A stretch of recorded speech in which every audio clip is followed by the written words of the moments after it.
So I'm going to talk about subtracting vectors. We've seen already a relationship of addition in which, for example, this position S is described by two other positions added together. So A plus B, or in this case, the vector OA plus the vector OB. They arrive here at this position.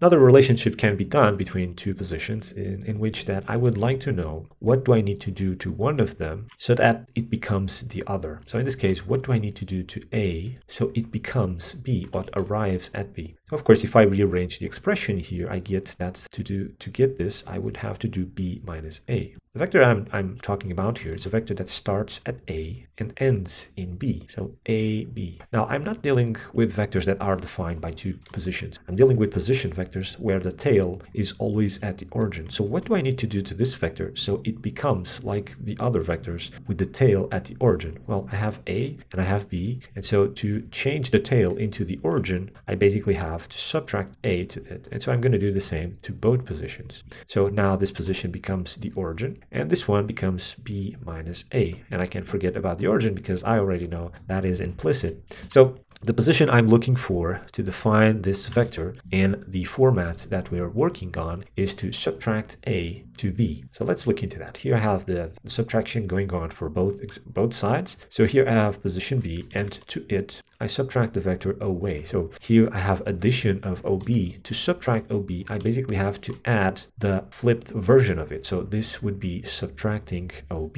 And so that's what I'm doing here. Instead of putting OA in here, I'm putting the flipped version of it. And so I'm subtracting OA to B. And this arrives to this position here, which I call B of A. Why do I call B of A? Well, for two things. One, it's similar to the way that we actually used to find it. So B minus A. This is a bit, the order is a bit flipped from the definition of AB. So it might be a little bit confusing. And second, because it's how B looks like when I look at it from the perspective of A. So let's say that I put the coordinate axis in here at A, and so this becomes the origin. And so if I stand in here and I look at B from there, this is how B looks like. So of course it's a similar vector here, and so this is the data. This is the data that I'm going to manipulate that refers to this relationship. Now, this is an operation where you have to be really careful about the order by which you connect things, because if you, let's say, do the other way around, instead of doing B minus A, you're going to do A minus B. And so you're going to get the opposite vector. So these two vectors are similar, or are different, but are similar in a way that they are the opposite of each other. That's why I have A minus B is equal to the opposite of B minus A. And so here I have A in the context of B. So it would be this vector starting at B and going up to A. And so these here are the data that we actually get access to find a relationship between two positions. And this relationship is very useful. There's a lot of things we can infer from it. So just to start with, of course, we have a position. So for example, I know that if I add this to A, if I add B of A, or if I'm talking about vectors O, B of A, what I'm going to get is the position B. So I know that if I add this to A, I'm going to get to B. So that's already useful. So I'm basically using A as part of the definition of B. Now, the other thing I get, of course, is we've seen that we can infer the length and the direction of position vectors. So if I come here and I check what's the length of this vector, what I basically now know is what's the distance between A and B. So this is useful. Now I can get the distance between them. I can also get the direction. So with this vector here, the direction it will tell me what's the direction of B if I'm looking at it from A. So that's also something else, something that I can use this vector for. So this is called position delta, and so a delta is, as you see usually in physics formulas, is that basically it's used for difference. So many times you've probably seen in school a difference in time. So a difference of time to calculate, to deal with motion, etc. So here it's a difference of position. You assume that something starts at a point and ends up at a point. So as we have here with our vector. Another example is, let's say that I have this cube mesh And I'm going to focus on this vertex. And so I move it up here, then I rotate it here, then I scale it here. And so there's all these sorts of transformations that I can even do in the node editor. But let's say that in the end, I want to summarize all those transformations and relate where the position ended up with its starting point. So the delta is nothing more than the end minus the start. And so this is my position delta from start to end. Many times you'll see me drawing, probably going to see me drawing something on the side, some coordinate axis, so that I can draw what the data looks like. Because many times here I'm drawing this in context, but the data of the delta is actually looking like this. So starting at the origin, the tail at the origin, and then going up just like in here. So this is just sometimes I can take things out of the context. So here the context is this position, and so this allows me to look at what the data would look like without any context. That's why I have this here. But so this relationship I have here is very similar to what I do in Modeler when I'm doing a morph. So let's say I'm talking about here of a relative morph, and let's say I have this base cube mesh. And I have this position here, and let's say that I scale the top polygon down, and so this vertex ends up in here. Now, what I see in the viewport is not it's not just the morph data. What I see in the viewport is the base position plus the morph data. So that morph position is a composition of two positions. That's why, for example, let's see here in Modeler just for a second. So here I have this morph. And so what I'm seeing now is my cube plus that position delta between where the base point is and where the base point is in here in the morph. So I could actually rotate this, move it, scale it, etc., do a lot of things that it's going to be summarized in a position delta. Now, you'll notice that when you, for example, rotate the base mesh, things go a bit, they do not work as expected. So for example, when I just move the base mesh and I click on the morph, it still works. It still has the same base shape and the same morph position because this data has not changed. This is what is stored in the relative morph. Now, let's say when I come to the base shape and I rotate it, let's say I'm going to rotate it like this. When I go back to the morph, now it doesn't look good. So what happened? Well, I rotated my base position, but my morph data remained the same. So of course, when I apply the same morph data to a different base position, I'm not going to get a similar configuration. So this is to show that, yeah, the morph data is basically a position delta between your base mesh and whatever you end up doing when you're inside the morph. Now let's go back to layout. Here I have a setup where basically I'm demonstrating the concepts that I talked about here. So here I have two positions, A and B, and there's a position delta between them. So this vector here is the relationship that I want to create between both. And so to find this one out, since it starts at A and ends up at B, what I do is I subtract A to B, and this is what the data of this position delta looks like. If I change the context, let's say I flip this switch here, and what you see now is the other way around. So the position delta starts at B, goes up to A, and so to find it, I subtract B to A, and I end up with this data here. So this is this is the actual data that I manipulate or I have access in this paradigm. So this is just just an interactive demo of that concept, so that you can maybe it makes it easier for you. Let me know. Now let's look into something that is applicable to many node editors, is the context. So we've seen before with adding a position that we can basically, let's say that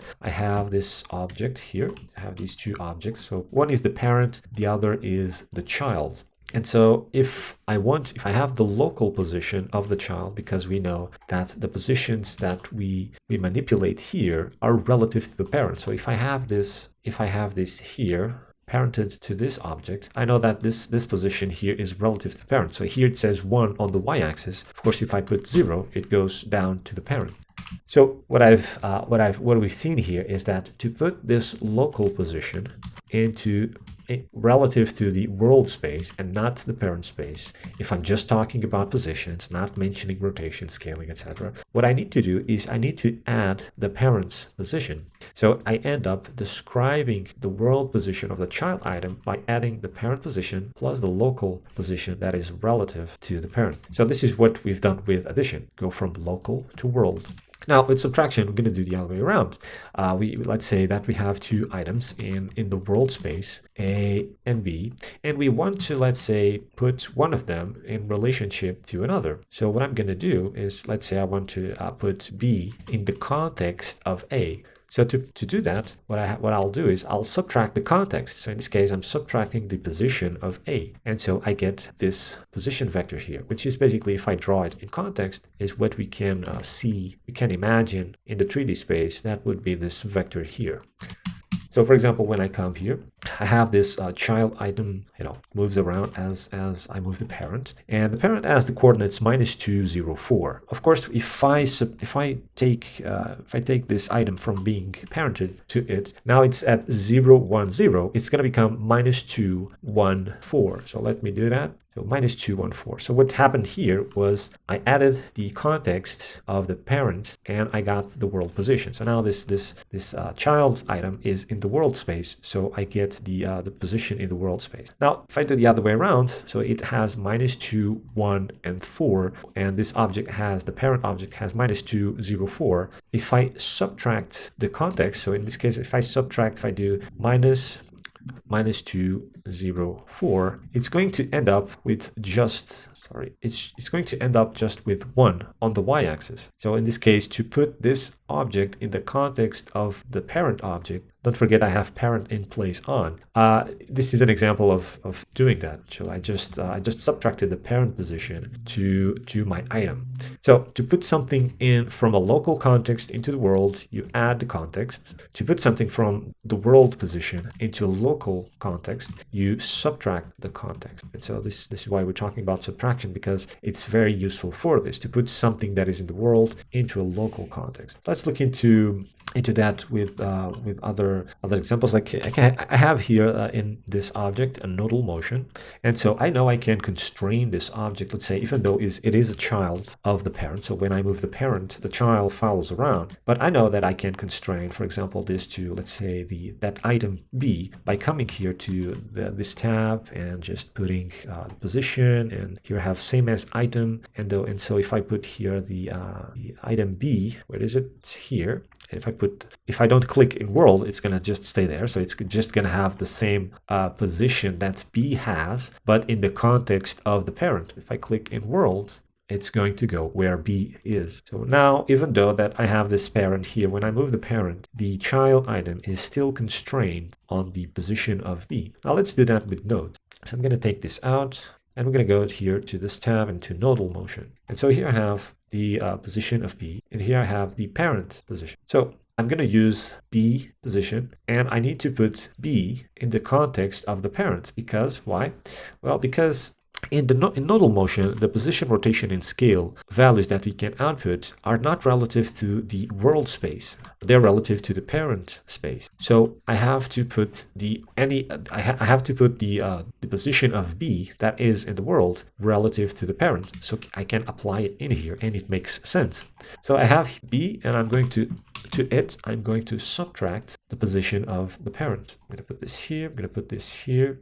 And with this, I have the same sort of relationship I had before. So now I can move the parent, and the child is going to be constrained to B. So this is just an example in this case of changing the context of data. So here I'm changing the context of the position B into the context of this parent item so that I can apply it to see which data, position, rotation, scale, is relative to this item and not to the world. Let's look into something else.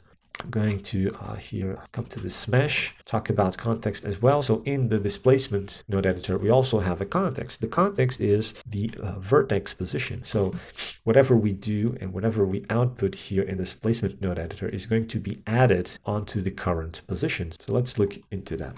Come here to displacement node editor. So when I come here, I have this vector here, and I know if I put this vector 0 to 0 here, it's going to be added onto the current positions that I have on my sphere. It's not going to replace it, it's going to add. So let's say that I want to limit the positions of this sphere. I don't want the positions or the vertices to go beyond certain limits. For that, I can use the clamp node. And so here, since my object is here at 5 in the x-axis, I have the clamp at 4, between 4 and 6 on the y-axis, and between -1 and 1 on the other axis. Well, I would expect, if I connect this here, it's gonna, it's gonna constrain them, but instead it's doing something else. Why is it going that way? Well, because since the positions, there's a context in that is the current vertex position, I cannot just feed the positions themselves again.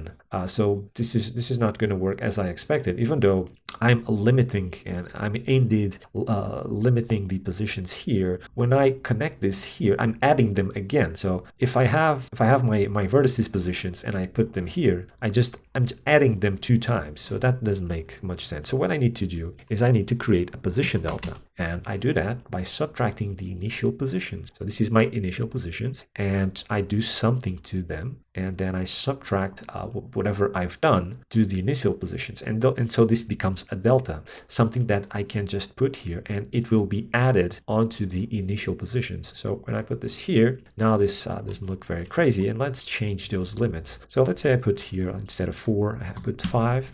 And so now you can see that the positions don't go beyond 5 on the x-axis, and even if I move, if I leave this at 4 and I move the object, you can see that the limits are in there.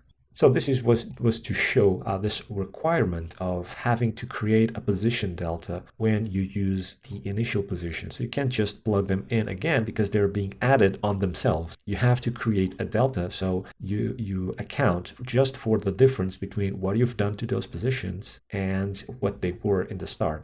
Now let's look into something else. Let's create a relationship between the vertices and an object. And for that, let's say I'm going to use here the child item. See what I have in here. I'm going to change this to child. And so let's say that I want my vertices to go, well, usually when we come here to the displacement node editor, basically what we do is we do normal displacement. So I have the normals, and I just put some texture on a scale node, and I just connect here, and that's that's nice.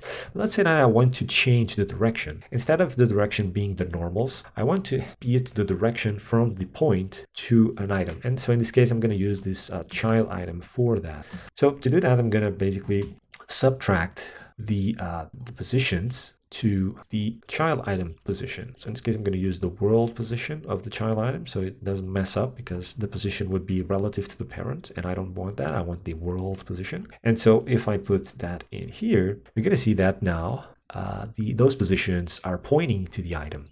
Of course, if I take down this texture, they all go to the item. They all, we can't see them because the positions are all clumping in here. This procedural texture allows me to have some of them go to the item and some of them remain where they are. So in this case, it's the usefulness of this texture. So of course, now they're pointing in that direction. But let's say that I don't want them to actually move. I don't want them actually move into that position. I want them just to point in that direction. So what could I do?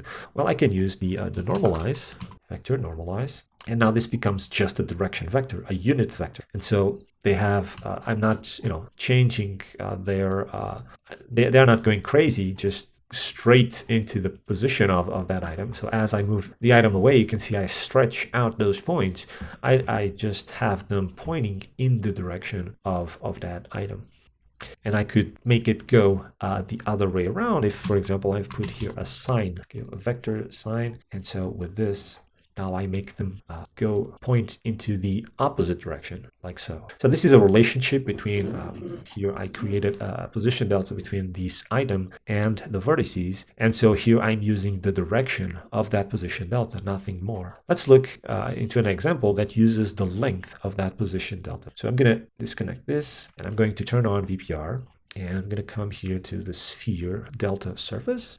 And so here I have the world spot with the spot info node, and I have the item info with child. So I'm going to do a delta between them, subtract, and I'm going to put this one here, this, let's say, the world position, not the position, because this is relative to parent. I want the one that I see here when I move this around. And so now I have a position delta, a vector that goes from each each vertex to this object. And now I want to know the length of that of those vectors. And by knowing the length, I get the distance between each vertex and this object. I can use that as a fall-off. And of course, if I just connect this here, it's not going to be very useful.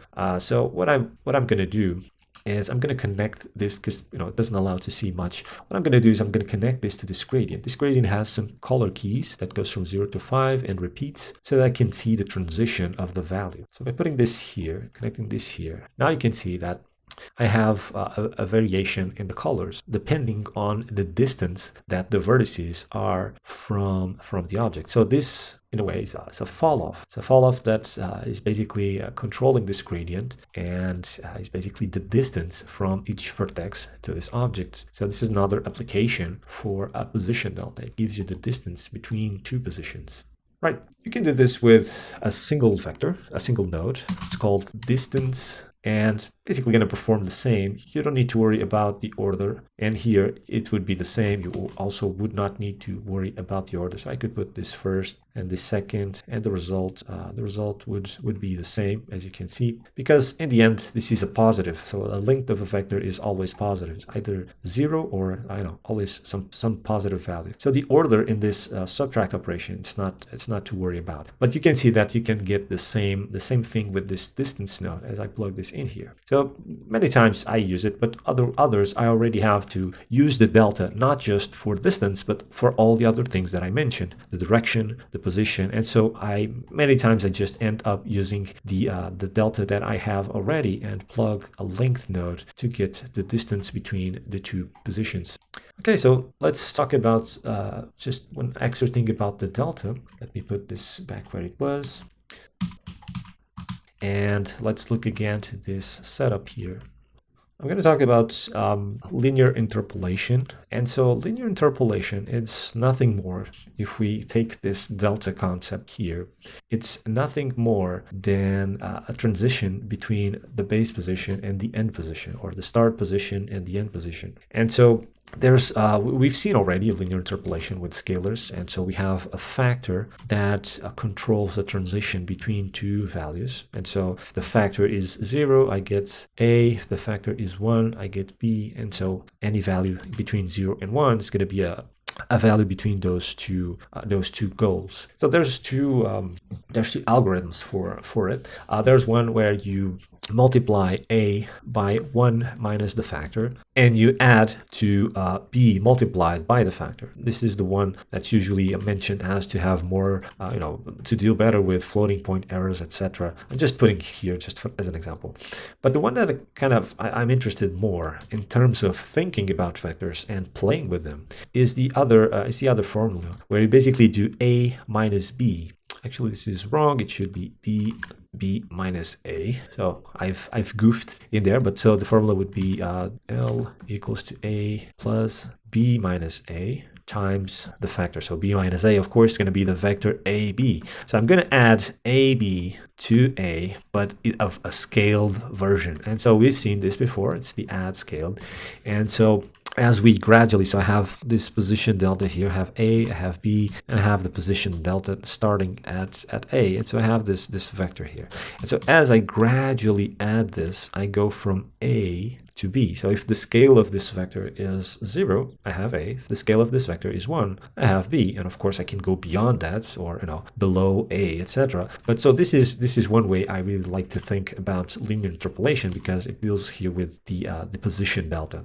And of course we can do it simply with the mixer. I mean, it's just that easy. But anyway, like in the other example I gave, like many times you want to do other things other than just linear interpolation. You want to deal with the length, you want to deal with the direction, etc. So many times you end up doing the position delta anyways. So let's look into just the two algorithms here. So I'm gonna flip this switch here from delta to LERP, linear interpolation. And so I have here the delta being scaled. So I have the little vector that would go between A and B, and it's being scaled by this controller here. So at 0 I get A, at 1 I get B, and all the positions in between or beyond both of them. So basically you can see that draws a line with this control parameter. Now there's the other algorithm, the one that I've mentioned here on top. And if I put this, if I reset the translation of this item and I move the blend, you can see that what's going on here is this linear interpolation vector is being defined by the addition of this one plus this one. So it's what we've seen, of course,